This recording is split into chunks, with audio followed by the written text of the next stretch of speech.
Exactly. Well, hello, everybody. Welcome to the podcast. I got some amazing guests tonight. I got Mr. Ty back again, the Spawnhunter here. We got Mark Tinyspawny for the first time. Mark, it's a pleasure. And then, of course, we have the guest of the hour, Mr. Jimmy Palmiotti, artist, writer, a little bit of everything, Jimmy. Married to Amanda Connor, who is one of the most amazing artists as well.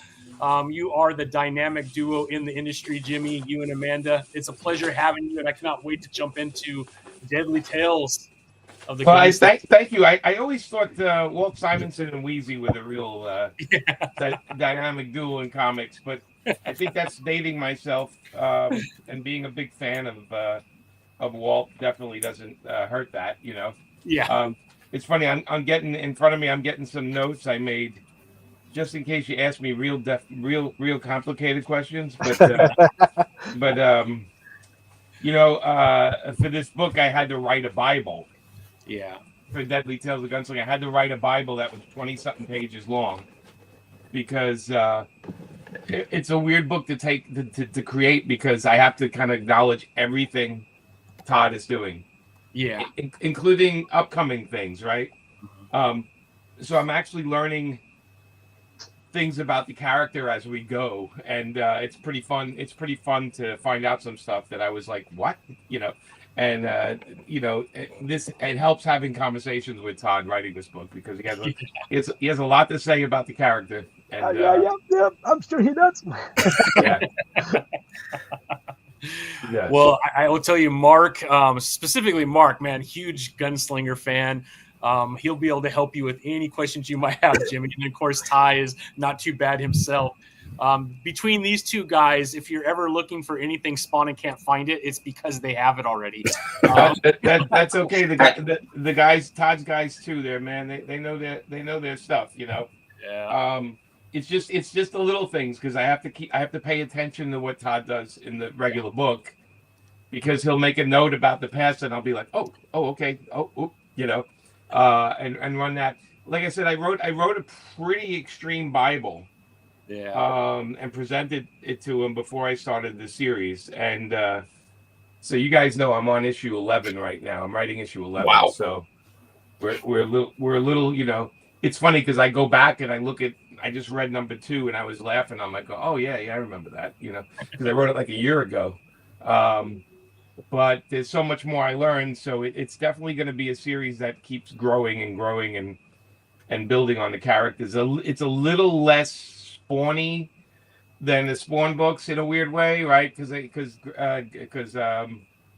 Todd asked me to ground the series, you know, really get in there and put it in real world and don't make it so, you know, make it just really you can smell the sweat on the guys, you know. You want it really just and that's where having Patrick Reynolds coming in, you know, with NCT doing the artwork on it. They're really you'll see like from issue 1 to 2 a big jump in the art and then it keeps going, you know. So anyway, lay it on me, guys. Well, before we jump in, will we get an Amanda cover, you think? I asked them and they said, yeah, down the line. She has to clear up her schedule. She's got like the planes on the runway kind of work lined up, and so we will get one out of her eventually. Yes, for sure. Nice. I love it. Well, Jimmy, man, we got some people in the chat we want to say hi to. So, man, Daily Spawn Archive, Douglas, thanks for joining. We got some other people watching, probably on other channels. So questions come in, we'll pop them up there, Jimmy, for you, if that's okay. All positive. But yeah, let's jump right into Deadly Tales of the Gunslinger. It's been a blast to read this first issue. Me and Ty were on the last time when you had something else going on that we weren't aware of. So I apologize for that. It's probably lack of communication on my side, Jimmy. No. It was if it was screw up, it was probably me. So no. Don't worry about it. It was good. We had an amazing conversation about the title and a bunch of other things Spawn related, which was a lot of fun. And so it kind of got us prepared for today. But man, when we go back into the history of this character, I feel like, and correct me if I'm wrong, guys, this I mean, Gunslinger has by far become probably one of the most popular of the Spawn universe, for sure. He looks dope as hell. I think Campbell, when he did some of his art, making him a little bit more slender and long, I really love that look to it. Mark, if I'm not mistaken, man, don't you have him tattooed on you somewhere? Yes, I do. Yeah. I Very cool. I had this done by Jonathan Glapian at SpawnCon, and Nice. I said I'm going to get that made into a tattoo. So Yeah, I did. Looks awesome. Yeah, I made sure to get Glapian's signature on there too. So Nice. Nobody's stealing credit. That's great. Looks great. That's devotion. Awesome. Yeah, that's commitment to a character. It is. I like it. I used to give tattoos in college. To pay for my college, I used to design them, and then I would do the black line, but I'd have other guys finish them with the color. I was not great with the color stuff, but I would do a bunch, and I would just to make extra money to pay for books and shit like that. But I was doing them in Brooklyn, in New York, so it was a bunch. It was like I would get a guy like come in. Hey, my girlfriend just left me. I need a tattoo. Or I just wrecked my Trans Am. I need a tattoo. It's always like crazy stuff. We didn't get too many superheroes, sadly, back then. I got a lot of Tasmanian devils for some reason. I don't know why. He was popular a while. Like everybody had a tattoo. Man. There would be like it would either be him spinning or it'd be him playing drums, and I'd be like, I'm like, you don't need me to do that. That's one on the wall, you know. I only do original work, so. Yeah. When's the last tattoo that you did, Jimmy? In college. So we're talking about 1982. You know, it's a while. Yeah. It's been a while. I would not trust me to do one now, but I still will do artwork for one. If somebody needs a drawing, I'll like that. But I wouldn't. It's got to be easier now. I don't know. Back then, I used to have to do a stencil, the whole thing. It was just so much work. And guys want it in like weird places, you know. So it's like just not for me. Comics are a lot safer and cleaner. Yeah, it's definitely a more sterile job. We might need a podcast just for that story. You know, I was the guy that had no tattoos, that was doing tattoos, but I had a book of photos of the ones I did, so people would come and flip through the book and go, okay, you know what you're doing. But I could never. I almost one night I had the guys from Chaos Comics were all going to get Lady Death or something on their arms or something with the Chaos crew, and I almost went with them, and then I didn't have enough to drink that night, so then I backed out. So. Well, Jimmy, I the last time we had you on the podcast, man, we were talking Jonah Hex, and that Jonah Hex run by you is Chef's Kiss, man. It's one of my favorite runs of DC. And when we heard that you were writing Deadly Tales, I could not think of a better person to take on this version of Gunslinger, and issue 1 has been a lot of fun. I thought maybe we could just kind of jump in to the actual issue and talk a little bit about it. And then I would love, maybe we could start off, and guys jump in too, but maybe you could kind of start off on how you've gone about kind of the history of Gunslinger. We know in issue 119, we got a panel, 174 and 175. We really got into his story a little bit. So we have a little bit of this history. Did you kind of go back? And I'm sure Todd gave you directions on where to kind of get a lot of your background. And then we also have some questions about Winston versus Javier that I hope you can answer too. Okay. So you guys know that there were like these short stories that were done in the oldest, in some of the Spawn issues, the first appearance of Gunslinger. And then there's another one where he's the gunslinger, and he has a thing in a bar where he hands a kid a knife, and there's all that kind of stuff. Was really confusing to me when they hired me, because I was like, okay, so who is this, and then who is that guy, and then who is this person in the future? Oh, wait a minute, they changed the names, and they did, so there was a lot of like I'm scratching my head. Thomas Healy, thank God Thomas was there. I was like, Thomas, wait a minute, I don't get who is this guy if this guy's that guy. So I went back and read everything, and then I figured when I started writing issue 1, I called up the guys and I said, listen, I need more pages, because I need to retell some of the stuff you did already. I need to retell that. I said, because if somebody's picking this up for the first time, they're going to have no clue what this is. And I said, even though there is a lot of mystery in the first issue, there is still the linear parts that Todd told already in there. So the idea that the guys get him and they drag him with the horses and he turns into, I said, so I realized that was the middle part of a story. And I said, I kind of have to tell a little bit before story, a little after. And then I did this thing in the book. There's 2 pages with these four panels on each of the character's life. We see it. I think I use it in like satisfaction, anxiety, appreciation, love. I kind of did these little photos of his past, the gunslinger's past, that are very meaningful. When you get 10 issues in, or when you get 20 issues in, some of these are going to pop up. Actually, issue 2, the appreciation one, actually pops up in issue 2. So there's a lot of going back and forth in this story. So not everything's laid out. Even this issue, if you read it in a linear fashion, until you got to the end, it was probably a little bit confusing. And it's because I, too, have to deal with the fact that this is an established character, that every time Todd writes a new story, he kind of does this pullback, like this and that. And I have to kind of fit it into the bio, because I'm chasing Todd on this book, in a way, right? So what I had to do with Tobias, with the main character, with the Gunslinger, is I had to say, okay, here's his whole lifeline, and that's what my Bible is. Here's his whole life. Here's where his grandparents came from, his parents came from. Here's what happened to his mom. Here's what happened to his dad. Here's what happened to his sister, which is a key thing in the series, regular series. Here's how he got to here, and then here he is today, which is the book I'm writing.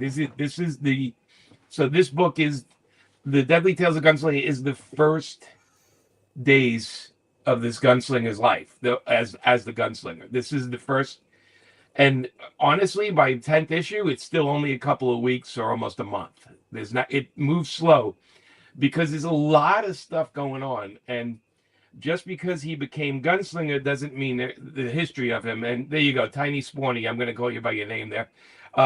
Those are snapshots of things to come. Okay, in the series, and the one by the train station is in the second issue. But there's a panel for you guys, the diehard guys. You'll understand this. The second panel that's called Anxiety. Mm-hmm. That is actually in one of the issues, the old issues, where the kid is in a bar with the spawn. Right. Okay. So there are clues here, and I drop them as we go in the series. But Todd McFarlane, Todd and Thomas had the conversation with me. They said, we want you to write this book. You know what you're doing with a Western. I want to know that you can stay on this for a long while. And I said, yeah. I said, I did around 120 issues of Jonah Hex. I've done 125 Harleys. I know how to stay on a book for a while. He goes, okay, because there's going to be a lot of information going down. And he goes, I need somebody that's going to keep the consistency of the character for a long time. So for the people that hate what I did, you stuck with me. And for the people that like it, well, then there is a long-term plan. But, the saying is the best part of the trip is the trip. So we know in the modern book that he goes into the future and he has his adventures there. This is not about that. This is about what made the guy that we see and how he starts learning about his powers. And again, in the book, he's being manipulated into Tobias is being manipulated into things happening to him in this book for a reason. It's like a test and then like a buildup of power. So there's a lot going on, and we unfold it as we go. We unfold it with each issue, and yet we're following them. I mean, the second issue is like, it's Gunslinger in a whorehouse is the best way I can describe the second issue. It's crazy, and there's a reason for it. And it's like, every issue he's having this adventure, but I also try to work in flashbacks. So the second issue does have a scene where he was when he's when he was younger with his brother, with his sister, him and his sister and a mom and father. So we want to get to see where this guy came from and why eventually he gets picked to be Gunslinger. And Jimmy, did you just tell us his name? Because it's not in the first issue. What's that?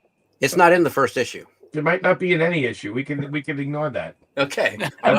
Scratch that. Let's scratch that, because I was like, wait a minute. I will say this. So the characters have a lot of names they go under.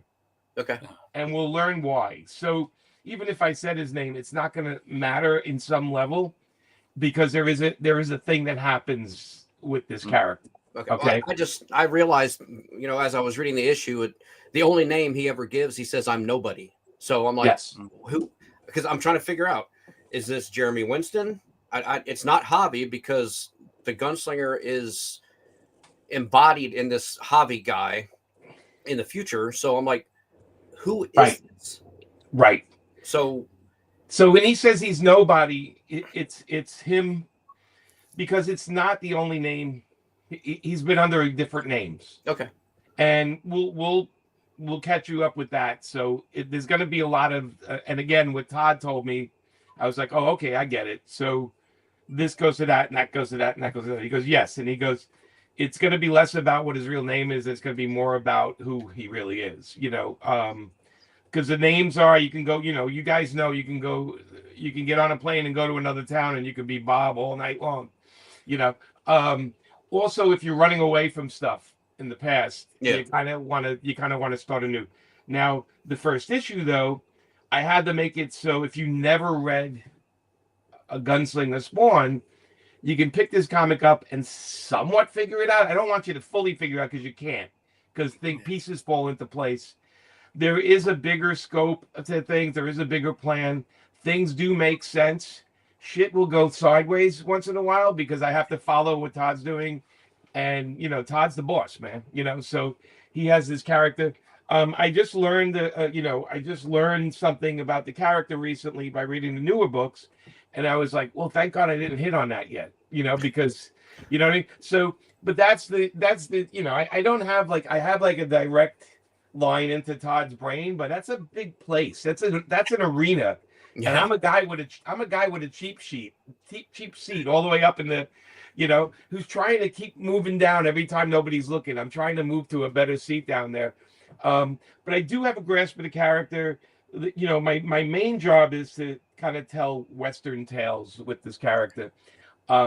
So when we do get out of the maybe the 7th or 8th issue, it's going to be less about giving you clues and all this stuff, and more about you following who the guy is, and what he's doing, because you can get too wrapped up with that, and that slows down the storytelling. It's to have a flashback and to push backwards all the time is okay when it's appropriate and it means something in the story, but to do it for the sake of trying to give people a little more, we got to get to know who this guy is, and you're going to see a point where you start to understand that he's winging it. He doesn't understand why the wolves are there. He doesn't get why he's healing the way he's healing. He doesn't, even the clothing he wears. I mean, I have a scene later on where he's actually dealing with the clothing he's wearing. He's like, well, why can't I do this? And why can't I do that? And it's part of him discovering who he is. So so it's not a quick story. It's not something I did in 6 issues, especially when Todd tells me to keep writing this thing for a couple of years. I'm like, okay, I'm going to have some fun here, but I'm also going to push the envelope, because I know that the time sequence in history, it's after the Civil War. I know that I'm so familiar with that history of the West, and how people were, the towns in the West, and why the towns aren't there anymore. And it's fun to work it in with the Spawn characters, and eventually we get to that, and it starts intermingling a lot more. But initially, this is a hardcore Western that has a lot of backstory, and the diehard Spawn people will grab some of the stuff quicker than the new readers will. But that's the fun of comics, right? Now you got to go with the regular book. Yeah. And the other books. Jimmy, I know I follow you on all your social channels, so I know that you're a big Western fan, absolutely. Yeah. And I had to ask you, have you had a chance to watch a TV show called American Primeval? Because I read Deadly Tales of the Gunslinger when it came out, and I think this show came out just recently, Yeah. and I felt like that grittiness, that violence, that brutality of the TV show, you're practically showing that on issue 1 of the Deadly Tales. So I, as a fellow Western Yeah, I fan, haven't I seen it really yet. I haven't appreciate seen it that. yet. So around my house, because with Amanda there, we have to watch things in a linear fashion, right? So we finished up like what was it, 1883, and then we Hmm. did 19, what is it, 28 or I don't know, Yeah. whatever it was. So we watched all those. We just finished some other series we were watching, and then we just watched the last. It's not called Wool. It's called Silo, right? We watched that on Apple, which is. Have you guys seen that yet? No, I heard it's I'm good. in the middle of season 2. Okay, yeah. So season 2 almost. I think it just wrapped up, right? Okay, yeah, Um, I'm just now getting through it. yeah, and that I actually did an adaptation of that years ago. That book. I wrote the adaptation with you, Howie, and Justin Gray, and we did that. So I'm watching the show, and I'm like, oh, I remember that scene. We put that in the book, you know. But I completely forgot. I completely forgot all the cliffhangers, which was great to watch it. But I just heard about that Western show, so that'll be on my list of things to see. You know, I'm trying. You know, it's funny because there's a scene in issue 2 that made me you guys will laugh out loud when you see it because it's the gunslinger being really a bit of a monster for a second. Um, and I was laughing out loud when I wrote it because I was like, "Oh yeah, I'm gonna get some crap for this," and like nobody blinked up at you know in Todd's cruise. Nobody blinked, and I was like, and I was laughing. I'm like going, "Wow, what can I can get away with a lot of stuff on this." And I noticed there's like in one of the panels there's a little nudity, and I was like, I didn't know we can get away with that, and there it is in there. And then there's just a really violent, horrible scene in the second issue that I was laughing out loud when I got the artwork from Patrick. I was like, oh my god! I'm like, you think they're gonna leave this in here? And he's just laughing. He's like, he goes, well, I did what you wrote, and I'm like, no, it looks great, but it doesn't have a mature audiences thing on it. I guess okay, you know. If then yeah, you haven't checked out the you said you didn't know nudity was allowed. The latest issue of Violator is I was like, how did this get published? I've been catching up on the trades. Okay. Yeah. You know. But and, the Violator, Yeah. well, it is called Violator. I mean, if it's pretty spicy. If it was called Ice Cream Cone, I wouldn't see it coming. But when you call something Violator, I think there's something about that. But like I said, that, you know, for me, the joy of doing this is I'm so happy that, you know, the guys Todd and Thomas thought of me for this because honestly, I got offered some stuff at DC that I felt didn't fit. Like it just didn't fit. It was nice that they offered me the thing, the couple of things, and it just didn't fit for me. And I hate the idea of doing something I'm not passionate about. So I kind of say no to it. I could use the money, but at the same time, I'm like, I'm not into it. So I didn't do it. It's funny because I took on 2 other weird projects and people are going to go, why are you doing that? And I have to explain to them like, well, because they're both fun for me. Like they're both like, they're going to challenge me a little bit. But when they came up, when it was Thomas came to me in New York Comic Con and he said, you know, he introduced himself and he said, how do you feel about writing a Western for Todd? And I was like, I feel very nice about it. I said, I know Todd for how many years? And I said, I would love to. What is it? And he goes, well, it's Gunslinger, but it would be in the past. And you would do like a Western version of it. And I said, so it's not a flashback. It's like, it's just the story. My story takes place in the past. He's like, yeah. And I'm like, yeah, I could do that. I said, I don't want to do like a flashback. So I want to do it as if it's happening right as you're reading it, you know, which is very important for me. Not everything is colored brown, you know, like when sometimes when they do a Western, it's like everything's sepia. And I'm like, okay, but you know, we can go back in time and I guarantee you not everything's sepia, you know, It's a go-to in comics, isn't it? Like if it's in the past, we're gonna make it two-tone. And I always felt like not Valiant, Vertigo comics did that. Like, oh, it's horror. We're just gonna have two colors. And I was like, no. This is still a colorful world, but blood should be red and the sky should be blue, and and the girl's skin should be, that beautiful hue, warm hue, and all that kind of stuff. But anyway, you guys, keep hitting me with questions. I'm open here. Anything you want to ask? Anything else? Well, due to the timeline, Jimmy, of where this takes place, are you going to add other elements that were happening during that time frame that Gunslinger might bump into?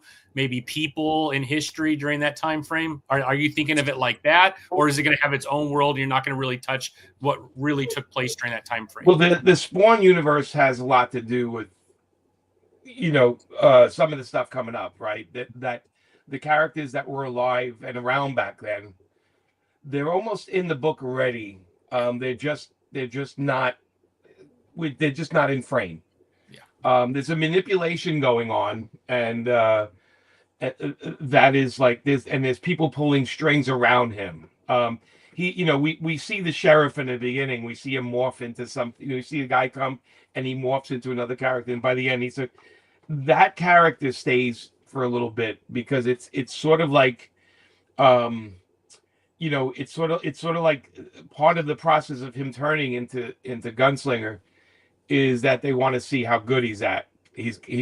How good he is at this gig, and that they pick the right person, right? And it's in the Spawn lore. There's a lot there, and but I also don't want to complicate it too much with that, because there is a lot of crazy crap going on in that world that we don't even need those characters on some level. There's so much stuff going on. There's a reason ghost towns are ghost towns, and I show you why in some point in the story, why some towns just don't need to exist anymore. And then we have some other stories. There's some characters that Gunslinger has a history with, that it's not a good history, but it's a history that appear in the book later on. So there is a kind of, at least I'm writing issue 11 and then laying out 12, and there is a little bit of a Tombstone feel for a little bit of it, because he gets involved in some other people's garbage, and then he has to step up. But tone wise, I'm keeping to the fact that it's kind of a frightening and dangerous world he's in, and there's a lot of darkness in this character's life, and in a way, everywhere he goes, he's almost attracting this stuff that come out of the woodwork wherever he shows up. This is a character that before he turned into the Gunslinger, he didn't see he only saw his version of the world. It's sort of like it's like Men in Black in a weird way, right? Like, once they show Will Smith that there's aliens everywhere, all of a sudden they're there, and in the Spawn universe, the same thing. It's like this world, it's kind of, the Todd's universe kind of like stays right to the left or the right of everything, and only certain privileged people are able to see it. So there's a lot of stuff going on in the book, and I'm sorry if I'm talking into circles, but oh, you're good, Jimmy. You're good. Actually, Daily Spawn Archive says, "Hey, Jimmy, has there been some unused ideas from your time on writing Jonah Hex that you plan to use in Deadly Tales?" Yeah, there are none. Jonah's like a different character. Yeah. The great thing about Gunslinger is I have no lack of ideas for the character. With Jonah Hex, if you notice towards the end of the run, Justin and I got a little more linear with the story. We had other characters in the book, and we had Tallulah Black be a part of his life. So we got a little linear with the story. So I didn't have any issues. I mean, don't get me wrong. I could have wrote Jonah Hex for another 10 years. No problem, right? There was no lack of stories. But with Gunslinger, it's not as open world, and yet it's 10 times bigger world. Because I can get into the fantastic with this. With Jonah Hex, I never wanted to do anything where it was supernatural or superpowers or like that terrible movie where he digs people up and asks them directions, it's like I never wanted to do anything like that because I felt Jonah was just a guy that got in a lot of bad circumstances and he was trying to make the best of his life until he was gone. And it's where the movie failed, because a guy that's a hunter and a tracker and that's all he does has to dig up dead people to find out which direction somebody went. I watched that in the movie and I was like, these guys never read a Jonah Hex comic. They all said they did, but they never read one. So no, but I have, if they asked me tomorrow to do a new Jonah Hex series, I would, and I have those stories. I know exactly what I would do because I know exactly where I left them. And it was Darwin Cook that did that last issue. So Darwin and I discussed what the next day would look like, and we're both laughing. And he says, obviously he's not around to do it, but he wanted to do that. He wanted to say, if you do another one, I know what the next day is. And I was like, yeah, me too, but we'll see. That never happened now. But So is there any chance that this version of the Gunslinger is going to run into Henry Simmons?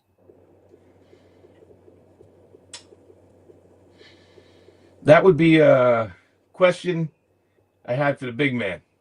Okay. I'd have to talk to Todd, I will say never say never say never with anything in this universe. But I don't have there's no plans for it.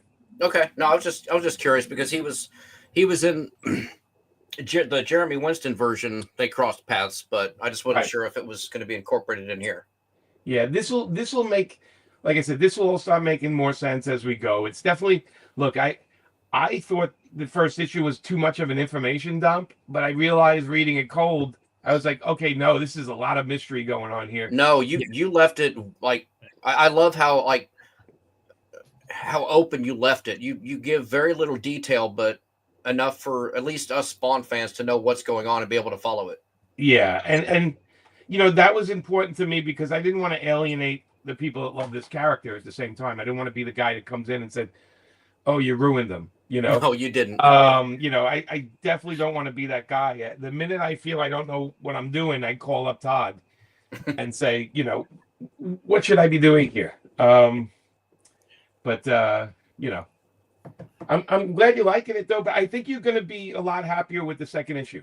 Like, I really think the second issue's a better issue, if that makes any sense. Because I felt like I had so many things to check off in the first issue, and then the second one I got to kind of just dig into the story a little bit, I'll be honest, like the first time I read it, I thought, okay, we're going back in time, we're going to see Jeremy Winston's origin story. So as I'm reading, I'm like, what is this? Yeah. But then I realized after I read it and I read it again, I'm like, oh, okay, all right, I got it. And I really enjoyed it, but I was just a little thrown off. So it's okay. Hey, can I take a break for like a couple of minutes? You guys talk. I'll be right back. Yeah, absolutely, I'm Jimmy. just gonna answer Amanda. I'll be right back. Okay. Yeah. Amanda calls, you answer, man. If my wife comes in, I'll be answering her too. So I guess to recap, and Mark, you brought some good questions. Is that we, from what Jimmy's telling us, we are practically taking a journey to Gunslinger's early origin stories but not our Gunslinger for 173, 174. Correct. Yes. So yeah, to me, it's, from what I can tell, they're retconning the hobby version of Gunslinger. Correct. Because in a way, the Jeremy Winston story was like, it was done. He came back, he took out everybody that was in Bane and then just said, all right, see ya, and went down to hell. So, we just don't hear about him anymore, but there's not much left of his story. This Gunslinger, he's going through and he's avenging, the death of his sister and what happened to his family.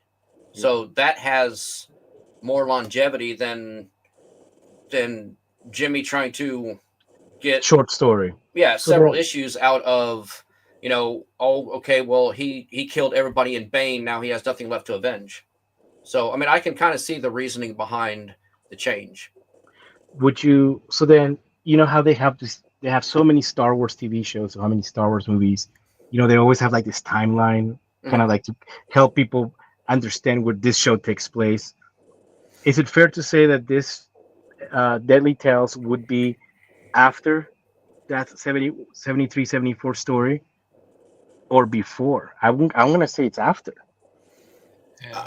If I had to guess, I would say after, because here's my thought process. Jeremy, did his thing, and then he just, went back to hell and he stayed there. So then they needed a new gunslinger, because Jimmy doesn't actually say in this book what year it is.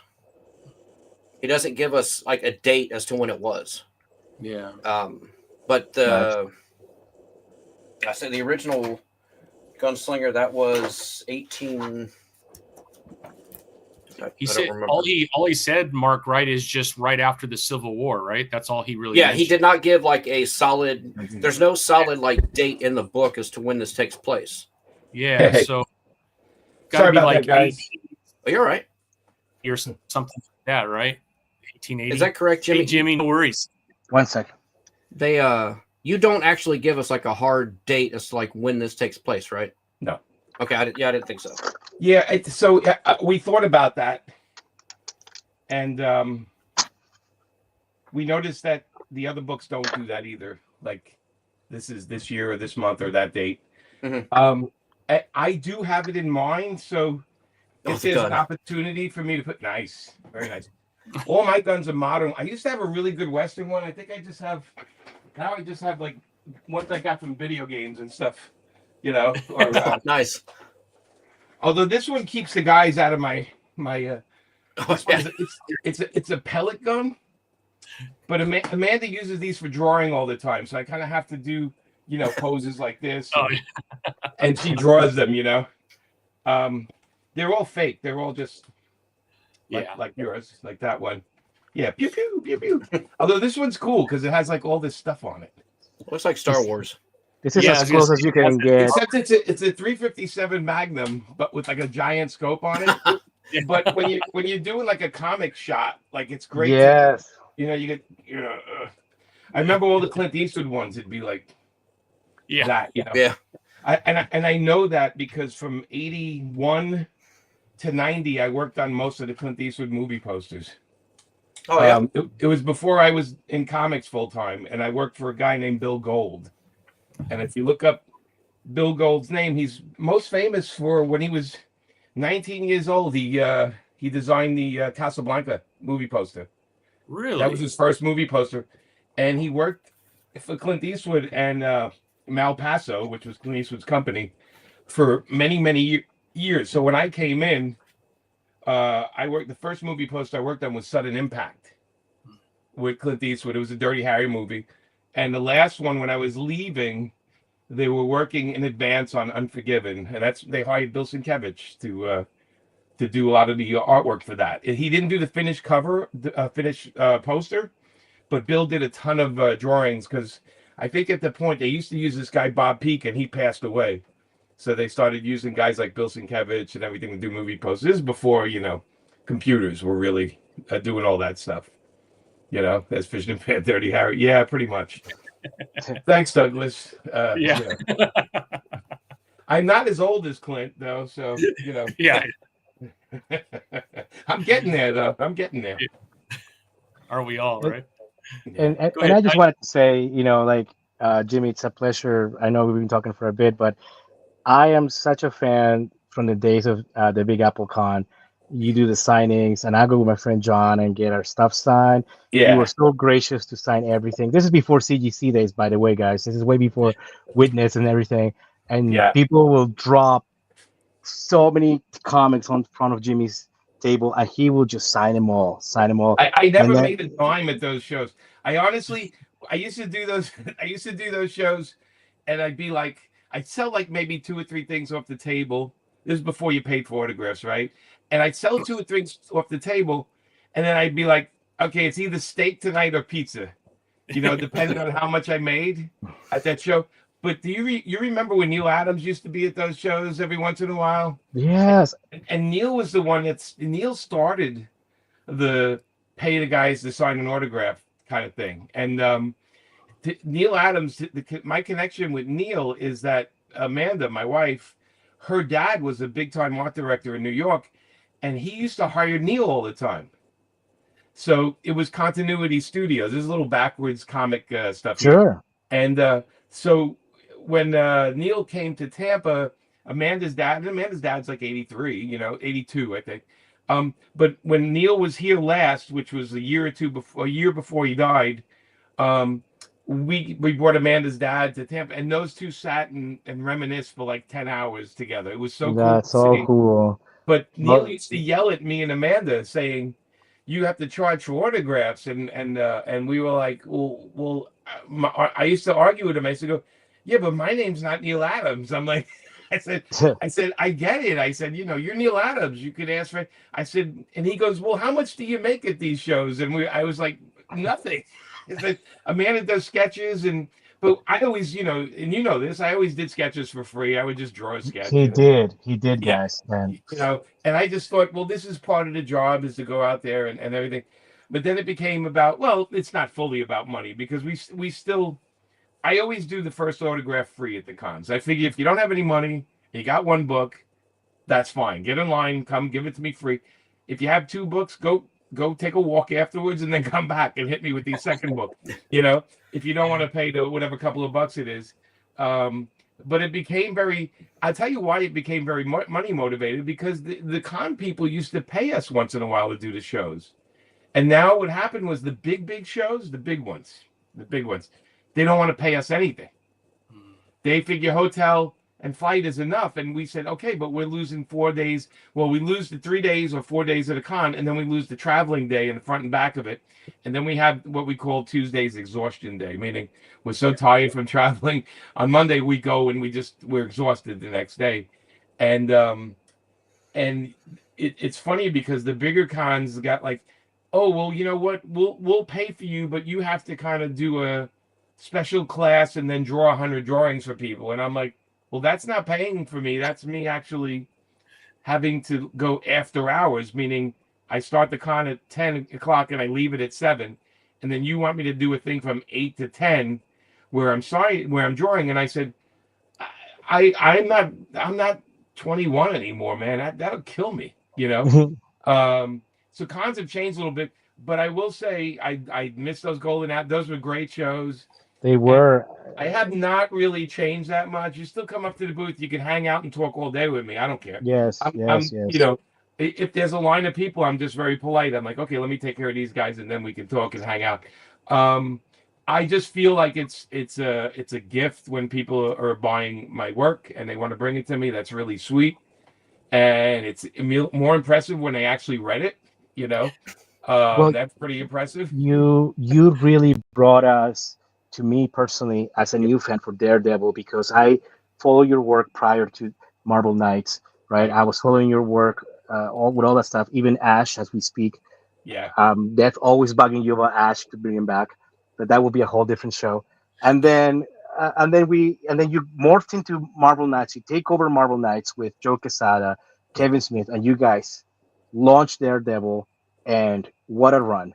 And I was hooked. And me being a young guy in high school, reading that book, it was like, I still have those issues.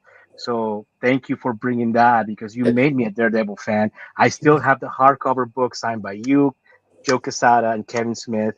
Oh, that's cool. Those were the days. So I was before I got on. I was just sketching a little Daredevil sketch. Look at that. On a card. Nice. It's funny.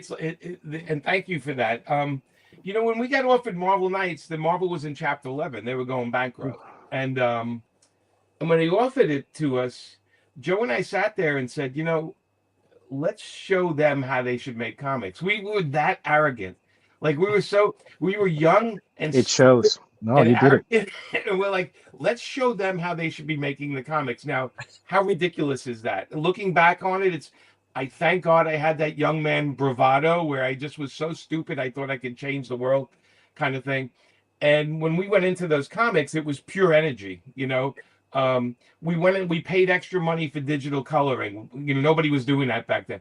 We went in and we went after Kevin Smith because he owed us favors. We shook him down on that one, and even like Punisher with Garth and Steve, those were our buddies, our drinking buddies, and we're like, you have to do this book, And same thing with Humans with Jay Lee, and and Black Panther was, that was Mark Texeira and Priest. Texeira was a high school buddy of mine.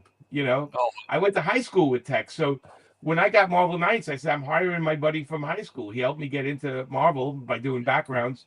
So, it became how I think why it worked was everyone we had working for us felt like we all had to hold each other up and and show off a little bit, I don't get that feeling right now with a lot of comics. I get a feeling right now it's like done by committee, or they read the internet too much and they listen to 5 people, and all of a sudden, or they change everything all the time. I know Power Girl, man, and I spent a good year trying to make Power Girl, me, Justin, and Amanda, trying to make it like figure out everything about her, and then they have a new series and they change her name, and I'm like, it's like they shot themselves in the foot right out of the gate. Like they don't understand. They're not people that are buying comics, because I've been buying comics my whole life. I don't want my main character to be somebody else all the time. Yeah. I think this is my age showing. I like continuity in my characters. I want them to make sense, and I want to know 5 years from now I can pick it up, and that's, I can figure it out and get on it. But it's a different world, and I'm slowly learning that. There's a funny question. There's a funny question there. Yeah. Is there, was that foreshadowing? It's oh wait, does this have an Old Western Salon card game issue coming? Ooh. You know what? Not yet. Maybe now. I'm Yeah.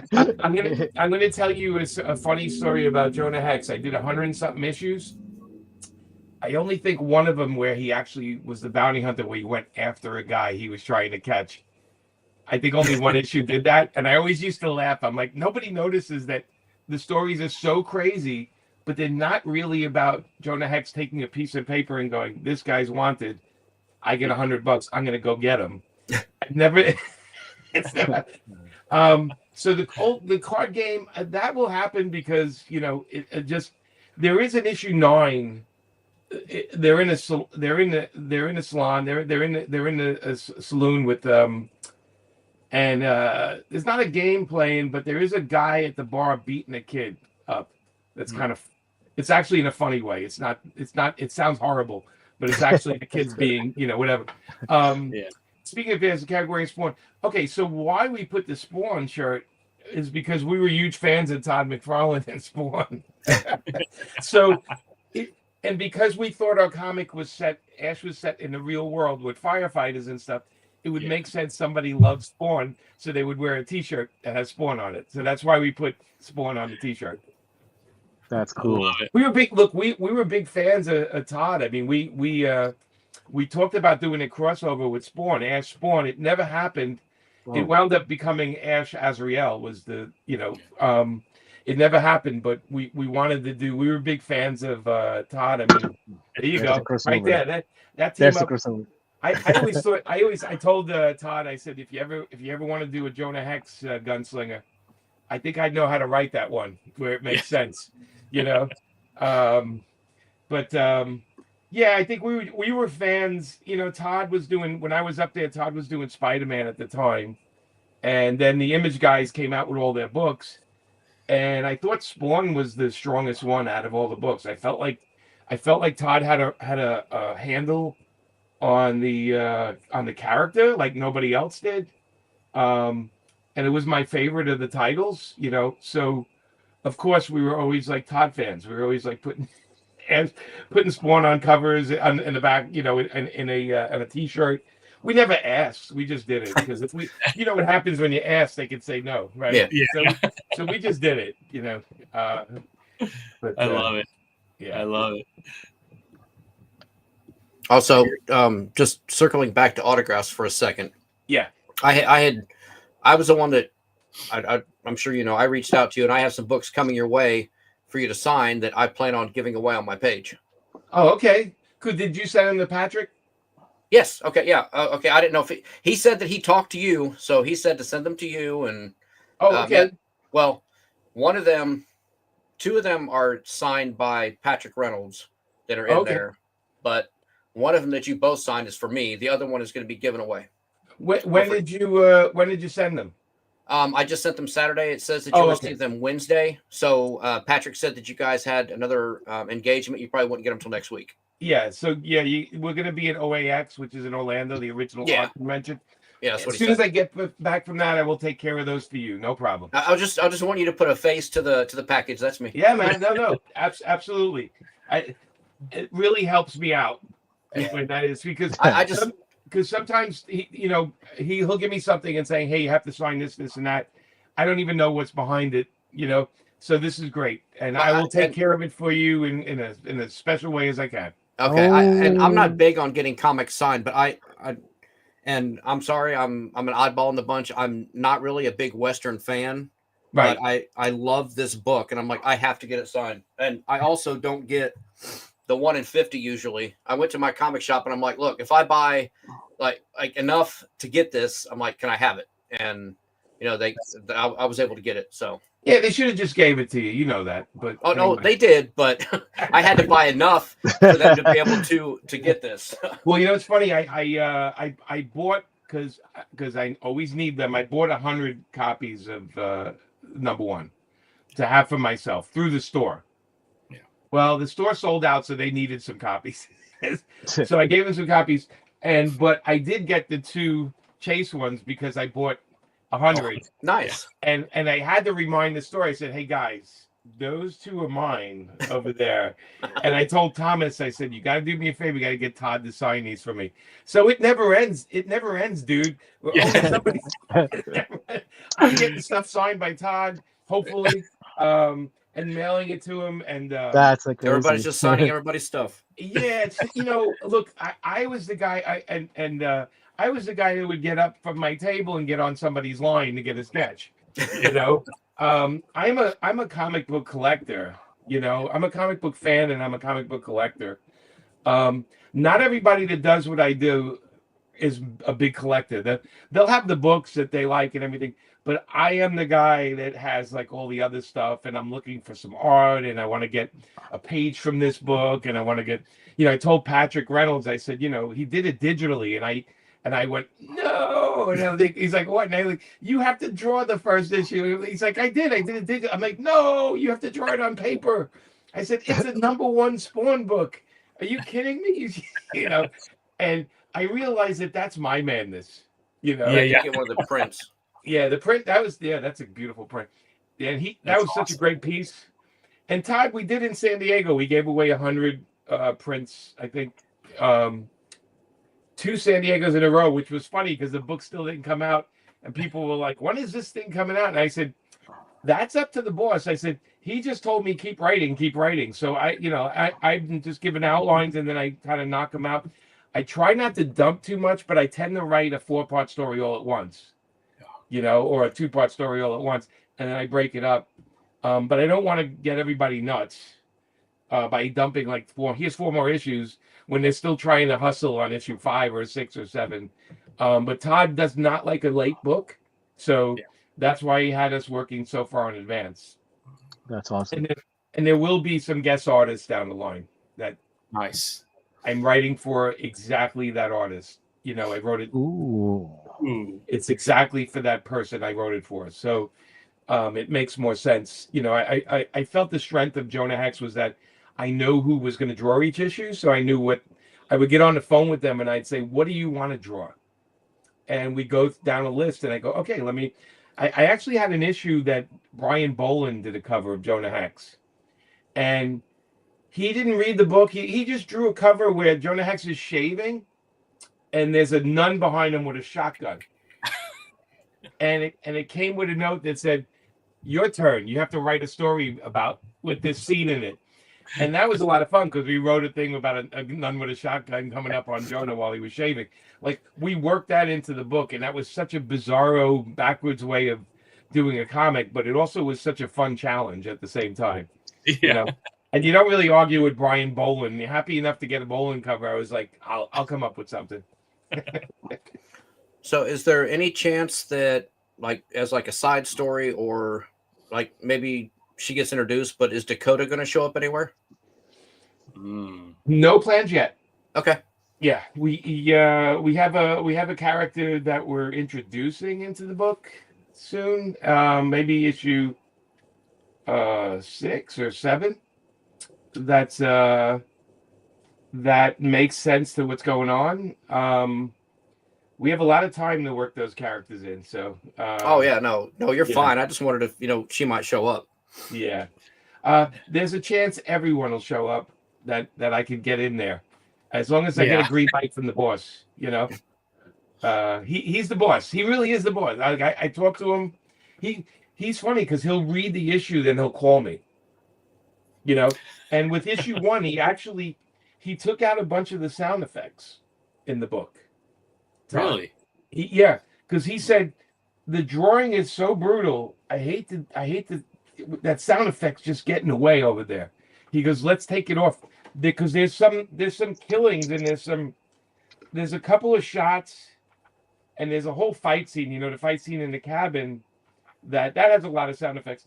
But it's funny how like he'll take a panel like that where he's going in, you hear Thum because he kicked the door in, but he didn't want the gunshot noises. And that was a decision from Todd. Also, the top panel where these people are getting, that guy's getting his face cracked and the other one's getting stabbed. Yeah. He's like the art does it, man. He's like, just let that art breathe. And I was like, yeah, man, okay, and it's why in some of it it's like this beautiful starkness to it, like like this kind of stuff. There's this beautiful starkness because I don't want it. He kind of made these choices about the sound effects, and I was like, hell, man, it's his comic, I can do whatever. But I kind of agree when I started seeing it. I was like, oh yeah, I see what he's doing here. It's like that's so violent. We don't really need the guy going, his face is being ripped off. He wouldn't have time to even make any noise except a little squishing noise when the bullet rips, And the same thing with the second and third issue. There's some violence in it, and he's like, let's let that just be that beautiful spray of red right there. Just let it breathe. And so it's kind of really cool to be able to interact with him and see what he's thinking on it, because he's definitely approaching it different than the modern one. The modern one even has the word balloons. They're almost like animated in a way, right? They kind of have that the tail swivels on the panels and the sound effects like breathe out of there and blow up, and they're part of the art. And this one, he told me, he says he liked this quiet calm in it. He says there's a quiet calm, like when they're in the woods, like this middle panel, when they're in the woods and the horse is there and she's talking to him. He's like, it doesn't need, not everything needs to be said. So let the artwork breathe a little bit. And that's exactly what I got from those scenes, and that the atmosphere where I was taken to in the first issue. Yes. I live in Colorado, and I've been to Wyoming, middle of nowhere. Oh yeah. And you get that colored sky. Yeah. And you get the silence, like especially in the winter, that you can hear like wood cracking, like yes. It's an echoing. It's an echoing. It is. I always say when it snows, it's like this like really soundproof room in a weird way, and then when something makes noise, it like echoes. It's beautiful when they capture it in a film, right? When they capture that kind of feeling in a film, and it's hard to get convey that in a comic book, right? Because you were dealing with 2 dimensions and we don't have a soundtrack and we don't have all that kind of stuff. No, I was transported to that for sure. Oh, good. I'm glad Patrick really killed on it. Let's see. I'm looking at Eric's question. I can tell that you guys are one befriending an Undertaker. Hopefully you have an Undertaker character and it's a medicine man. Yeah, all these things will be, you'll see them all. There's a lot of that happening. And, there's the cliches of a Western, and I do love cliches because you can bounce with them a little bit. They're kind of fun. Was there any different times of the book before setting on? Has it any? We were talking actually about a different Spawn title as well, and because there's a lot of characters. Like they would ask me what I'm interested in, but I kind of felt like this one would be the best one suited for me. There's certain characters other people just shine on. The one thing about as you get older is you realize, it's like, I guess it's like casting, that's the right actor for the right play. That's the right writer, for the right book. I think it's really important. I think when people are grabbing characters they're just not made for, it really shows real quick. There's a certain thing about it, like when you don't like it, you almost want to say, well, that book doesn't exist to me anymore. Like until somebody else takes it over. I don't know if you guys are that. I'm diehard like that. If it doesn't feel like the character, I don't really want to read it because I don't want it to ruin what I like about the character. Yeah. So a lot of times I say no to things that just aren't right for me, and it's funny because when I was doing Harley, when I was offered Harley Quinn, I was like, when they offered it to me, I was like, I need to have a conversation with Amanda, and then the one thing I talked to her, I said, I can't write a character that's like in an abusive relationship all the time. Yeah. And so I asked Dan Dio, I said, is there a way can I just have her dump him and move her back to Brooklyn so I can really kind of like reboot the character just a little bit? I said, because it's really boring if he's just beating her up all the time. Yeah. And he's like, it's not going to last long anyway, so do whatever you want. And I'm like, okay. And then Amanda had this sentence. She said, well, no girl wears the same outfit twice. Can I change her costume around every once in a while? And he's like, sure, go ahead. It's so funny how like we both tuned in on these things that actually made the character, fresh again. But quite popular. Yeah, quite popular. Pretty famous. Yeah, I mean, look, I got to meet Margot Robbie 3 times. Okay, Yeah. that is like, that's my badge. If it was a badge that I could wear that says I met Margot Robbie 3 times, and I went, and one time was at her party. She invited me and Amanda to. I would wear that all day long because she was actually a person that completely lived up to who I thought she was. Like we talked with her. She read all the comics. She talked about Harley, how she saw her. She came up and asking if she did a good job on the character and what notes we would like. And then she was super nice, super sweet, super smart, and had that like movie star glow to her. Like you were around in her presence, and I was like, I'd met so many actors that were like, yeah, they're okay, but she was like the real deal. Like when I met her, I was like, she's like smart and pretty and really does her research, and I just respected her instantly, and I also get why everybody else does. Yeah. And and you could see it in her work too. I mean, she did not halfway Harley. She No, she didn't. She went in there and my only disappointment in the 3 movies Harley Quinn was that none of them was just named Harley Quinn. Yeah. And that I could just watch a movie called Harley Quinn, and I always like whenever she was in the Suicide Squad, both movies, I felt like she's stealing the movie in a weird way because I just want to follow her character more. But anyway, back to what we were talking about, right person on right character is really important if you want to have a career in comics. Yeah. Because if you take on anything and everything, nobody knows you for anything. You're just a guy that's, I've been doing this a long time. And like you were saying, you know me from Marvel Knights, and some people know me from Ash, right? Some people know me from Harley. Jonah Hex. Yeah, Jonah Hex, whatever. And you have to have these runs, and you have to have something to the character. Otherwise, you're not really doing the job the right way. Yes. I think it was an epiphany I had that I think a lot of people need to have in a way. Well, Jimmy, now that we're talking about Hollywood, we're talking about past characters, and I know you've been involved with TV shows as well because you had Painkiller Jane become a TV show. So as you're writing Deadly Tales, and this is, again, going from just watching this TV show, which I strongly recommend, American Primeval, which feels like an origin gunslinger story, do you foresee that this book could potentially have the legs to be that TV show? There's a lot of Spawn fans that like the Gunslinger Spawn. They love the character. They love the setting of the Western. People obviously like these TV shows like Yellowstone, 1893, and so on. I'm reading Deadly Tales, and I'm gonna tell you that I'm reading it as if like I think Jimmy this is writing the screenplay for this potential TV show, potential movie. So with that said, do you have a character or a movie star in mind when you're writing this book? Not yet. So so when I'm writing, I see the place that it's in, and I look at maps. So I'm looking at terrain, I'm looking at where they are. Um, I do a lot of research that you don't see on the page because it's not your problem to worry about. It's mine.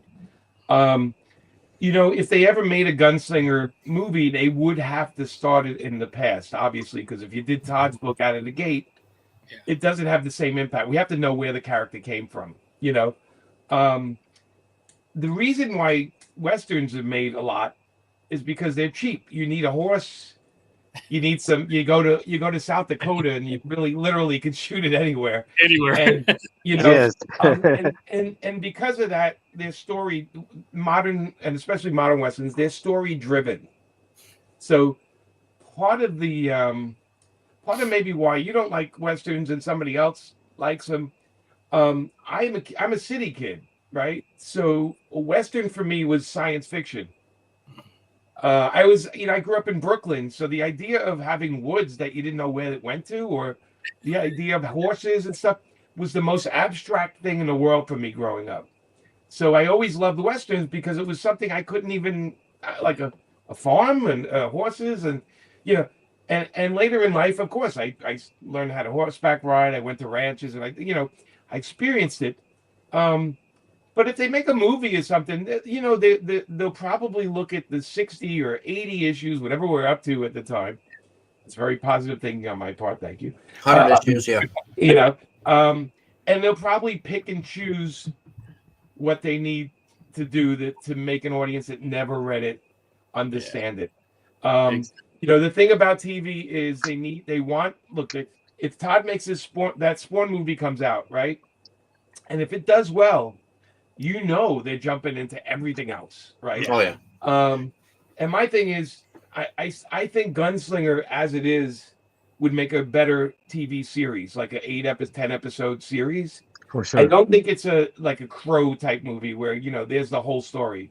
I think the fun of this character is getting to see him turn into the Gunslinger. Because right now in my book, he's wearing the clothing, but he's definitely not the character, not for a bit, and he has to learn to be that character. Now that he's been through a bunch of stuff. We'll see why he got chosen, but a lot of this is about building the character. So I think like something like that, a TV series would be awesome. I think I'll be the one to say it. The fun part would be pulling off the hat and the collars, because they're so abstract. The hat is so giant. I think I asked Todd at one point if he reaches into his hat, is there stuff in there? Is it another dimension like Felix the Cat? And He's supposed to. What's that? He keeps like a big hunting knife in his hat. It's supposed to have knives in there. Yes, and Gunslinger has one knife in particular on him in my book, right? In my series. And that's a reason for that. But it's funny because Todd and I had this conversation 2 weeks ago. He called me up and he's like, so let's talk about his clothing. And let's talk about his hat. Oh, we can't see. And Todd gave me this idea that I think it's in issue 9 or 10 where somebody else grabs his hat, and that's all I want to tell you. It's kind of fun.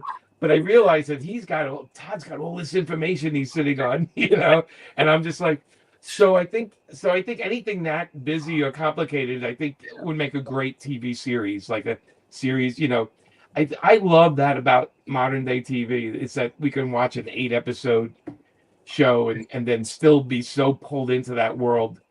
And I think the bleakness of Patrick's artwork is made. I mean, I tell him in my script, I say, make this panel widescreen. I want to see it like a movie. I want to see the mountains. I want to see the foreground and the background. Or give me this. I need snow on the ground, and it's got to look quiet. And I know it's like a ridiculous thing to write in a script, but but Patrick totally understands what I'm telling him. And I think I gave him a list of movies to watch too before he started the job. Because I said, Well, I'll tell you guys. I'll be the first one to say it. I think Deadly Tales could easily set the groundwork for what maybe down 5 years, 6 years, whatever. And there's a TV show, and it definitely has everything that TV producers would be looking for as far as a story and a setting so far. So yeah, well, thank you. I read it with that. Yeah. Cool. Yeah, I mean, look, it's gonna. The beauty of what we do in comic books is everyone reads the same thing, and yet they take something different from it. And there is nothing more fun than discussing with other people the comics, because we all because we bring stuff into it, right?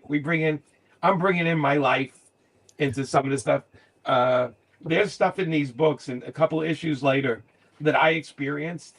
When I was a kid, I went to and this is we're talking about now because I'm older than all you guys. So, I went to this county fair, upstate New York, and they had a freak show there, and it was off the main where the main fair was, and you had to kind of be like, it was away from everything because it really did have crazy weird shit in it, and some of it inspired a part of one of the stories.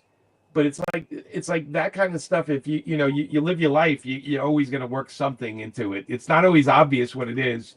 I remember when I first wrote Deadpool, I had a guy that fed. He killed these. He was like a mob guy, and he used to throw people in his basement because he flooded out his basement, and he had an alligator in it.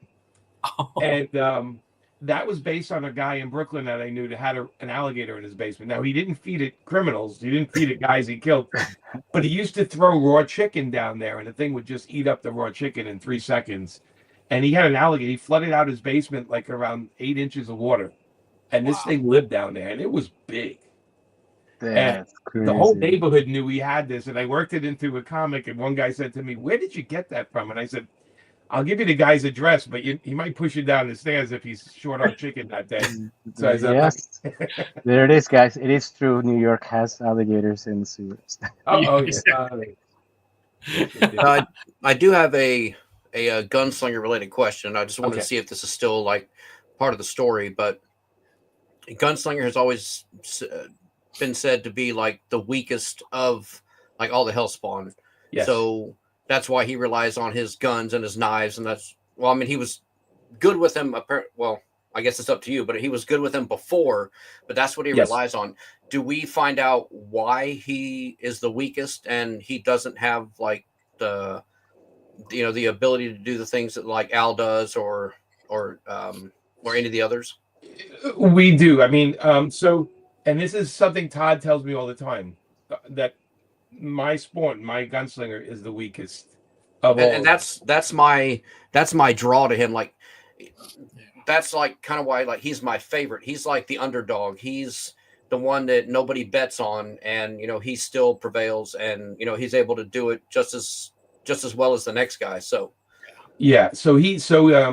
And Todd, we know from the modern book that the bullets have certain powers when it's mixed with it. So we know these things, but this gunslinger doesn't know any of that yet, right? Mm-hmm. So Todd told me, he's like, he's not gonna come out of things very well for a long time, and part of it is the manipulation that he's being tested. He's being thrown into these circumstances that he really has to step up to, and there's points where he can't. It's just overwhelming, or he doesn't understand like the world.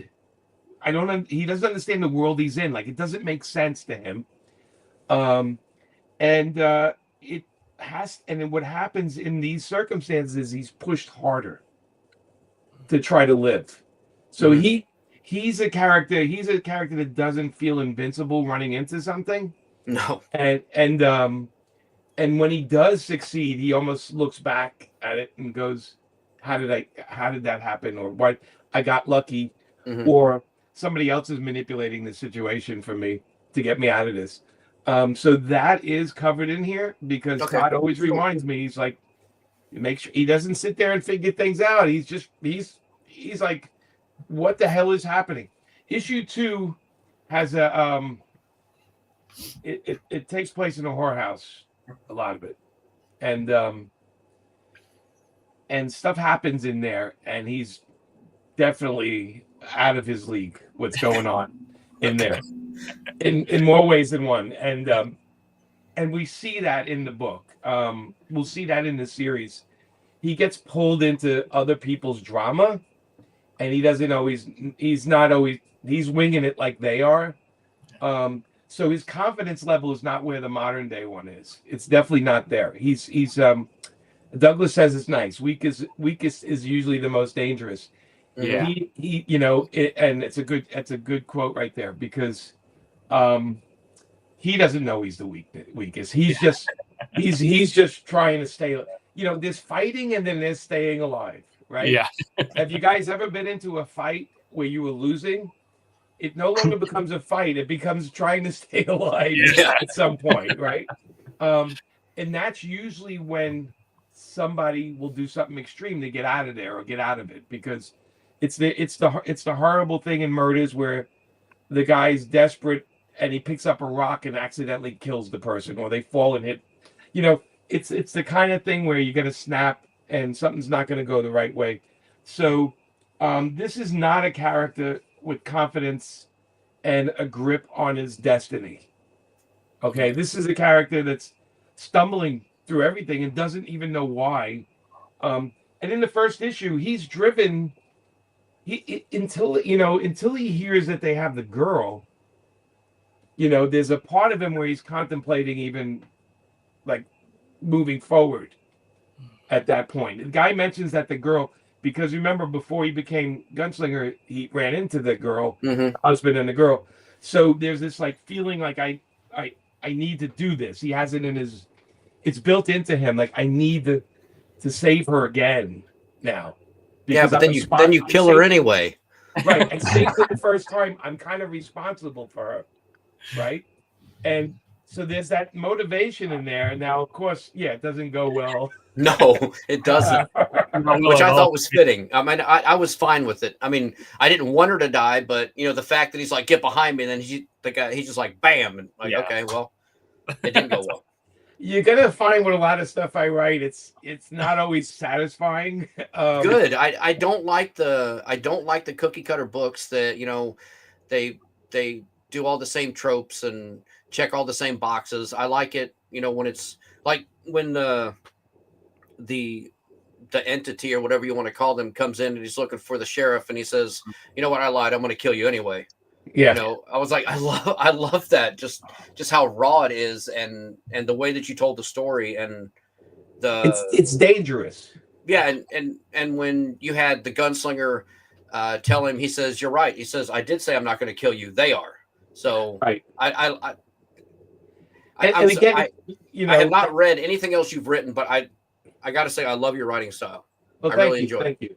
I know, I'm like, when you write it, I'm there I'm in the room with them. I'm in the woods with him. There's one thing that, in the book, and I realized it was a ton to read where the two guys are trying to figure out how, if they were him, how would they get in the house to take care of, and it's ridiculous, but it's the kind of conversation I have with my friends. Like when we're talking and I go, well, if I was Batman, here's what I would do. Blah, blah, blah, blah, blah. We talk, and he's just behind them, slowly coming up on them, and just that part was great. I love that, and kills them both. Yeah, and I said, and we were laughing because I said it's so much to read, right? I'm laughing because none of the book is like that. There's so much to read, and I said, yeah, but that's what me and my buddies we talk until we talk because we're nervous. It's like a nervous talk, like we're just like blah blah blah blah blah blah blah, and then he's just like it's every opportunity he needed to sneak up on them behind it. It's not like he's so quiet. It's just that those guys were blabbing. And then again, I'm a big fan of the Outlaw Josie Wales, that movie. If you ever seen it with Clint, if you haven't seen it, I recommend it. If you guys never saw it, I haven't. If I did, it was a long time ago. Okay, I'm going to tell you. Talk about fun and what a gift. There's two movies I'm going to recommend to you guys. Right. Okay. One is the Outlaw Josie Wales, It was done by Clint Eastwood. It's probably 1976. Okay. Watch that. Just enjoy it. I don't want to ruin everything. There's another one that's older, and it's not a Western. It's a World War II movie. But it's I'm telling you, it's called Where Eagles Dare. Okay. I think I've seen that one. And that's with Richard Burton, Clint Eastwood. And basically, it's Clint Eastwood's an American explosive expert. Richard Burton's an English spy. And they pose as Nazis to go and infiltrate a castle up in the mountains in Germany. Okay. And just watch those two movies, and everything you want to know about me, you'll get from those two movies. Okay. And I'm so excited because the idea that you guys haven't seen them and you're going to get to sit there and watch them is so exciting for me because they're two great films. They're like two of them. The older one, and Where Eagles Dare, it may come off a little bit corny, but 25 minutes into it, you're going to be like, I'm all in. You're like in this adventure. Don't interrupt it with phone calls. Just turn off the phone and watch it straight. And then Outlaw Josie Wales is the model for. It's the closest you're ever going to get to Jonah Hex, but it's a new kind of mean. It's a different kind of mean, and it's definitely what a great. And somebody's asking about Wild Wild West. I'm like, don't let me come over there. Don't make me come over there. That's not on the top of your list, huh, Jimmy? There's one good scene in Wild Wild West, and it's when the back part of the pajamas on Salma Hayek opens up. Yeah, exactly. Your ass speaks. And that is pretty much the only good scene in that movie. So, but guys, watch those movies. You could do a show where you report back. And we can talk about them because I think one of them's a pure Western, so it's pure hardcore Civil War Western, but it's done in that Clint Eastwood style, right? So it's got that really cool shit about it. And Where Eagles Dare is one of my favorite World War II movies. When I was a kid, I watched it maybe 35 times because I wanted to be with those guys on that adventure. It's an adventure film. It's I don't want to give you any more about it. Just watch it for what it is. Okay. But you'll learn more about me than you ever learned about anybody else watching those two films. Awesome. Well, and there has to be a follow-up conversation, right, Tommy? I mean, like, we're only one issue into Deadly Tales, so maybe I don't know, maybe after the third, fourth issue. Two comes out tomorrow or Wednesday, whenever new comics come out. It comes out right away. Any gold prospect or adventures here, Madre, there will be blood. Yes. Everybody, but I'm not going right to those tropes right away. So just so you guys know, I'm not going right away to that. There's some weird stuff that happens in the thing. Those are all great and they're staples to Westerns, but I'm kind of trying to follow the characters, the way he's making his way across the map, and I'm trying to keep it closer to the terrain and what's happening in that time. And the accessibility of things in that time. So the character, there is some crazy stuff. The circus issues are just as wild and crazy as you think they're going to be. And then there's a town in the future, the town that has a problem that they need him to help with. That's kind of screwed up. And again, it's some of it's based on real stories, which is kind of makes them even weirder. But I'm very inspired. I used to travel around the West, and every time I went to a town, I would find their local author that would write ghost stories or books about their town, crazy stuff that happened. So I use a lot of that for inspiration because there's nothing like truth is definitely stranger than fiction in a lot of ways. And if you can build on things, I just feel like it grounds the stories that much more. So there's a lot of good stuff coming. Hoping you guys still stick with it. Yeah. Oh, I plan to, definitely. We're in for the ride. We're in for the ride, Jimmy, and we're gonna be in. And it's great to have you guys because if I have any weird questions, I can definitely. Tommy can give me your emails, and I can. Yeah, absolutely. I can say, what would you do with this if you had this? Because I definitely need some diehard readers that know more than I do. Because I'm reading it differently than you guys. You guys read it in order as it came out, so you're able to absorb. when I got it, I haven't read the characters. So when I got the gig, Yeah. I had to read the books it really quick. And the problem with that is you get basic story, but you're not living in it. You know, I'm trying, as I'm reading it, I'm trying to take notes. Yeah. And Well, you're starting off great. You Well, did a yes. great job with this first issue. oh, thanks. I'm glad you guys like it. I appreciate that. Yeah. Well, Jimmy, we want to be super respectful for your time. It's been about an hour and a half. I really appreciate it. But before we let you go, right, we have paper films. You're always busy. You are the Kickstarter king, you and Amanda. You put forth so many amazing, creator-owned, comics out there in the world. I want to just give you a moment to kind of share some of the things that you're working outside of Gunslinger, just so Sure. fans can jump into that. You have some amazing titles through paper films. So my main book, of course, is this beauty right here. Yes. So I'm going to push that forever. Yes. I'm glad my store sold out and they ordered more, but I was hoping it would sell out everywhere. So I need people to pick it up and read it. And the good part is issue 2 comes out, your retailer can still get issue 1 for you. So don't think you missed it. So that's the end of that, That's my main thing. I got to be honest. I'm working on 2 other books I can't even talk about. One of them is a company crossover. So it's 2 comic companies Ooh. that are crossing over. Whoa. One of the characters is one I've written before, and the other one I definitely did not ever write before. I'm doing that right now with Amanda. And then I have another short series, 6-issue series I'm doing for a smaller publisher based around cartoon characters you guys might have grown up with.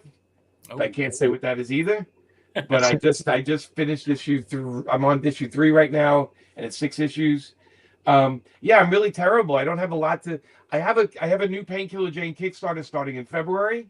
Nice. And it's 2 books, and it's a team up with GI Zombie, which is a character I did at DC. And because the rights ran out, I got all the rights back for the character. So I now I own that character with Justin Gray. So I'm able to put that character in my books. So that's kind of, so it's Painkiller Jane. So it's basically a guy that can't die dealing with a girl who has a problem dying. So it's kind of fun. It's definitely adult material though. This one is I just want to say part of the story I just want to say is Epstein Island in a way. So it's a little crazy. But other than that, I'm just, my thing is I'm on issue 10, 11, and 12 of Deadly Tales. And Wow. You got look, talking to you guys really helps because it gives me a bunch of ideas and gives me it really helps me because I'm in my own bubble over here. Let's see, I got OAX I'm at next weekend. This coming weekend is Original Art Expo in Orlando. So if you're a comic art fan, it literally is a convention with 60 something artists and like 30 art dealers, and it's really for the diehards that want comic book art. That's all the show is. I get that, and then I have this is funny. I have a Comic-Con cruise in February Those are cool.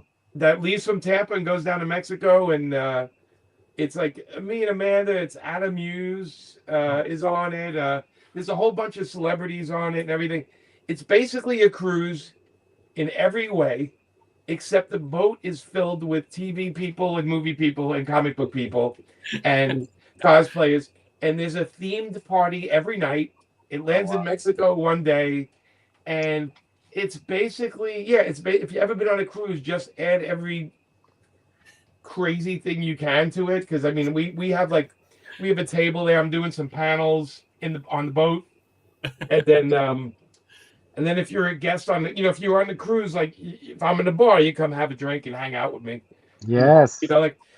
I've done one once. I've done only one once before. I did it years ago, and I spent the whole night with like 20 people that were guests, that were fans, whatever. And I just bought them drinks, and we all got trashed in the bar, and it was a fun night. It is like you're on a boat. There's nowhere to hide. So they only invite certain kind of people, and I actually like people, and I like I love hanging out with people. So I'm a social person all the way through. So the cruise should be fun. That's in the middle of February, which is a good time. When it's cold, it's good to go down south. and get away for a couple of days. But that's it. Comic book wise, that's all I got going on. What about this guy? Maybe someday. Ash? I was just talking to Joe today, and we always talk about Ash. We have no film for those comics, right? When we did them, they didn't have it like on a disc or there wasn't a file. You had this flat film. And when we printed the Ash books, they threw them away. So in order for us to reprint the books, we'd have to actually scan every single page and clean it up. One day we will. The good news is, and you'll appreciate this, is Joe and I still have all the original art. We have every page. That's huge. Never sold a page of that book. And actually, really quick story. I don't want to take up too much time. Really quick story. Here we go. Joe Quesada had he did an Ash pinup, and it had his wife on it, and this is years ago, and I saw it on one of the big auction sites, like one of the big ones, eBay or something, maybe. No, like a Heritage or something like that, right? Sotheby's. And it was a piece of Ash art, and I saw it on there, and I called Joe and I said, I thought we were never going to sell this art. And he went and looked at it, and he goes, that shouldn't be on there. That's in my house, and that's in my New Jersey place. Well, long story short, we found out that the house was robbed. Oh, no. By somebody that was known to him, Wow. We got it all back. Okay. But wow, that's how the crime was solved, because I saw it online and said, I thought he would never sell it. And he goes, yeah, I have that at home. And I'm like, no, it's for sale. This figure's not from Joe's house. Ty, you want to admit something now? What's that? No, that's his old place he had. That's crazy. Yeah, crazy, right? I mean, the stupidest thing ever to sell is to steal is comic book art, because every artist knows where their pieces are. Exactly. And you can't resell them. The minute they pop up, somebody goes, not that. That's mine. That's it's just so stupid. But anyway. Well, it's a great. You probably heard it from all the Ash fans, but it's such a great character. It's so original. It's so New York. Okay, so that's what also it's about the character. It's so New York, and you guys put all your stuff from growing up into that book. So I thought it was very original, very cool. Thank you. It was we were talking when we were making up the character. We didn't have the internet back then. We didn't have the computer. So we went to the comic shop and we're like, has there ever been a fireman superhero? And the guy in there says, in Showcase, blah, blah, blah, there was a story about a fireman. I'm like, no, fireman superhero. He goes, no, there's no fireman superhero. And that was the idea, right? Like, and we actually based Ash and the characters on a whole group of guys that we knew. Bobby Gallowitz was the main guy who he's actually the Bobby character in Ash. We based it on a bunch of firefighters we knew, and we went, Joe and I, to do research. We went to the firehouse and hung out with the firemen, and we got all their crazy things, and that's how we wrote the book. We actually put ourselves in a firehouse, and which was crazy as you think it is, and I think years later, Rescue Me did a really good job. Yes. Of representing what a firehouse is, but we just wanted to do a superhero that was different, and I thought firemen, man, they're heroes all the time. Like, what about a superhero fireman? You guys nailed it. I really liked it. I was really young, picking up Ash, it'll come back one day. It had, maybe No, like cool. either, whichever one of us dies first, the other one will probably do the comic. Hopefully before that, Jimmy. Hopefully before. Yeah. Yeah, no, we got to get it together. Joe's very busy, Joe is a very busy guy. He started his own publishing too, right? The Amazing Comics. Yeah. So he's up to his neck in that, and he's got other things going on. When we talk, we're always laughing because we're both always doing like 85 things, and but he definitely has me beat. He has a lot more going on. I want to do less, to be honest with you. So I like doing a little less. As long as you keep doing Gunslinger, you're fine. Yeah, that's it. I'm staying. I told Todd I'm going to stay on as long as you want me. So he goes, well, if it keeps selling, we'll keep doing it. And I'm like, okay. So I I have to constantly push it. You know, I have to get those numbers up. You know what I mean? People buy number one. Number two is the tough one, man. Yeah. You know, if we can get number two, look, there's nudity in number two. That's why you have to buy it. Okay, Let's go. Yeah. Well, the extra copies that I have that I had to buy from my comic shop, I've been giving them away to people that have not read it. I'm like, here, check this one out. Thank you. So dude, I really appreciate that. I do the same thing. I gave a bunch to some people because they're like, I don't read Westerns. I'm like, I get it. I said, but here, give this a read, see if you like it. You know, it's bloody and gross. You might like it. Absolutely. And just so you know, Jimmy, especially these two guys, we all try to give things away to fans and stuff all the time. But I will tell you, Mark and Ty, if you follow Spawnhunter and Tinyspawny, they do giveaways constantly, and it's all Spawn related stuff. So when he says that he's sending you something to sign to give away, he truly does try and build that Spawn community. Same with Ty, and they do such a good job, man. It's incredible. Well, I'm going to intercept that package and make sure it's handled properly. I just got to remember to get it on it. Now, you guys, when you have the Spawnhunter and the Tinyspawny, are you guys like on another channel, or are you like on social media with that, or how does that work? Social media mostly. Social media? Instagram. I'm on Twitter, also Spawnhunter. Okay. Yeah, I'm on Instagram. Instagram. I'm probably the guy that always bugs you about Ash, but yeah, that's me. Okay.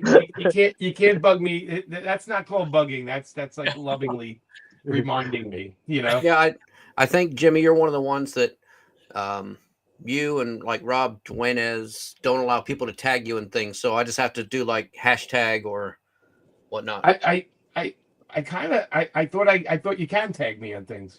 No, I think it's a setting, Jimmy, that you have to do. Unless you on change which one is it? Instagram or Twitter? on Instagram? Okay, like I'll try to tag you and things like that was like Gunslinger related, and I would have to do like a hashtag or something to. I will. I'm older. No, you're fine. I'm gonna go into Instagram tonight, and then watch a YouTube video on how I can fix that. Okay. I love it. It's old man thing. Yeah, I have to do that. I have to figure it out. You know. I just like to give credit where credit's due, and make sure the appropriate people see it. So I appreciate it. Well, thank you guys. I'm gonna go run and have some dinner. Yeah, please. I appreciate you being on, Jimmy. I'll reach out to you as we get to maybe issue 3 or 4, and maybe we could do this again just to keep the good word of Deadly Tales. And we'll have these guys on, and I'll send you their email. I need these guys' help. So yeah, we'll get that. So we'll give you a hand, Jimmy. Let's do it by issue 4. Let's do it by issue 4 because you can tell me what I'm screwed sounds up. Good. All right, okay. sounds good. Sounds good, man. All right, Jimmy, guys. thank you for your time. We appreciate you. Take care, guys. Thank you, everybody, for joining today. We had a blast, man. Everybody in the comment section. Mark, it was a pleasure, man. I've been following you for a long time. It was the first time we've been able to meet face-to-face. Everybody that's listening also, in February 20th, I think it is, Mark, we have Erica Schultz on. And by that time, she'll be in issue 11/12. And so we're going to talk Rat City and everything that's been going on this ongoing title, which is going to be a lot of fun. So Mark, hope you could join me. I know Ty, you might be traveling, definitely.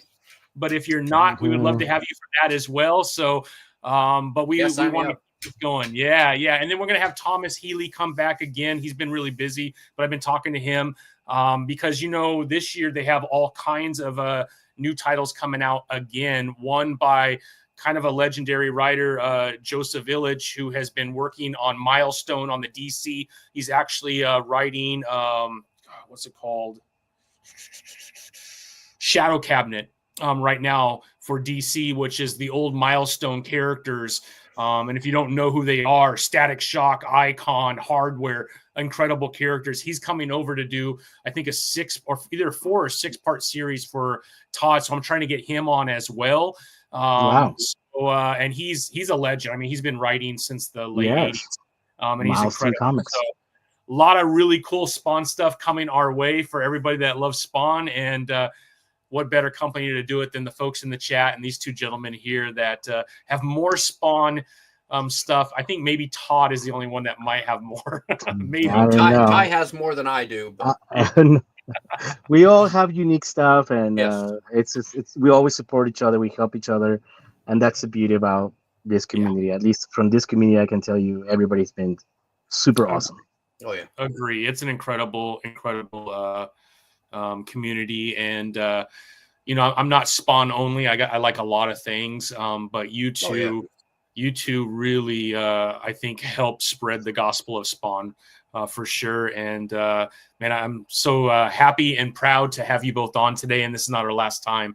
I'll be in touch. Anytime. But yeah, I need my issue of Kingsville 3. All right, I got you. I got something from it, like one of the gifts. I don't know if it was the standee or something, but yeah, congratulations, Tommy. Yeah, thank you. It felt good to. Yeah, I'm glad you were able to get it funded. Yeah, I appreciate it, man. Those are very stressful.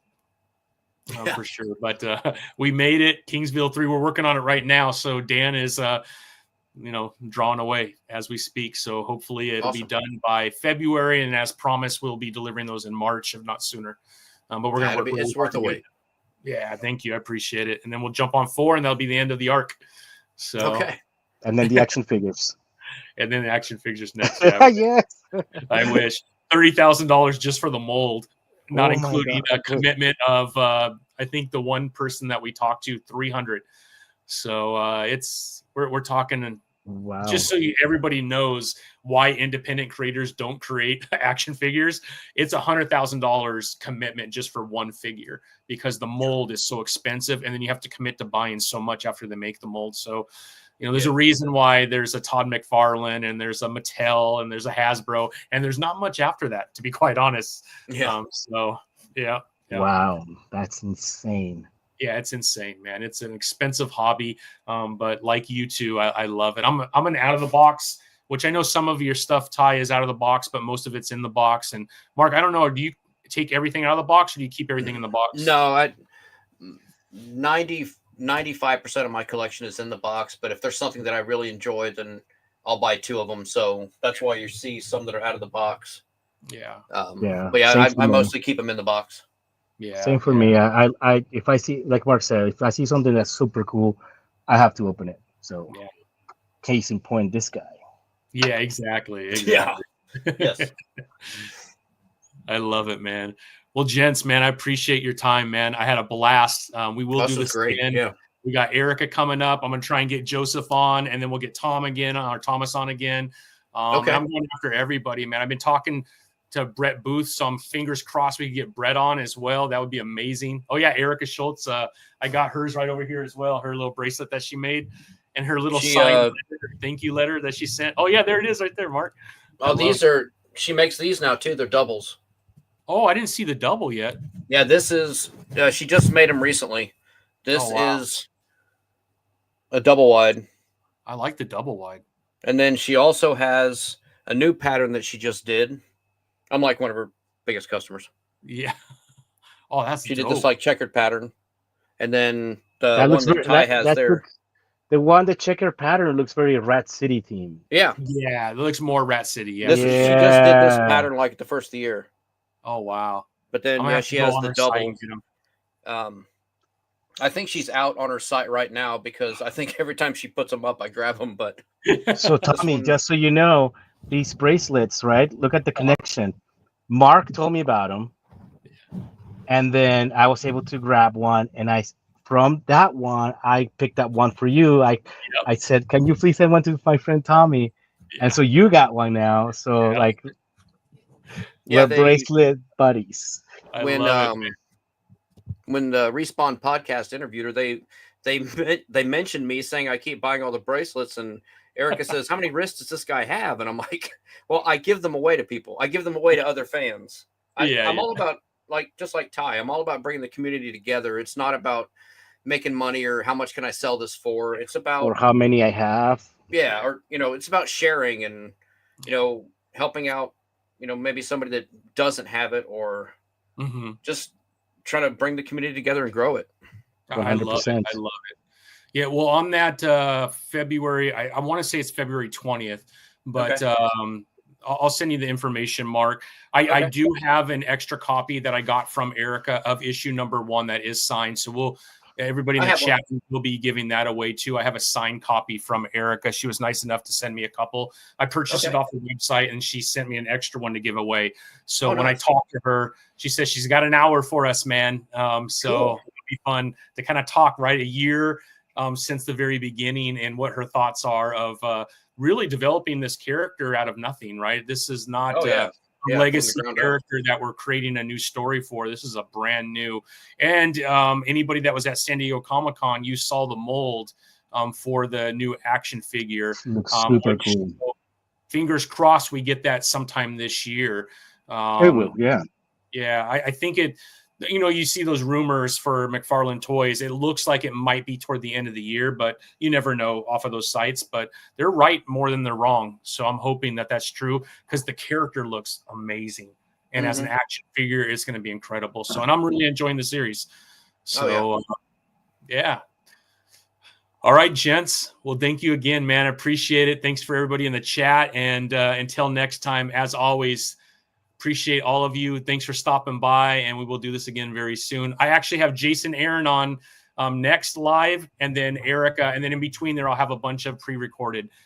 So if you're a Jason Aaron fan and you're liking Teenage Mutant Ninja Turtles, or you're liking Absolute Superman or some of the other stuff, look me up. We got some pretty cool stuff coming. And but anything Spawn related, these are the guys right here we're gonna have on the show, because why would I not have the experts on the show, man? So, anytime, Tommy. Appreciate it. Pleasure meeting you, Mark and Ty. As always, my friend. Always enjoy talking to you, and we'll talk to you both later. Thanks, everybody. Have a good one.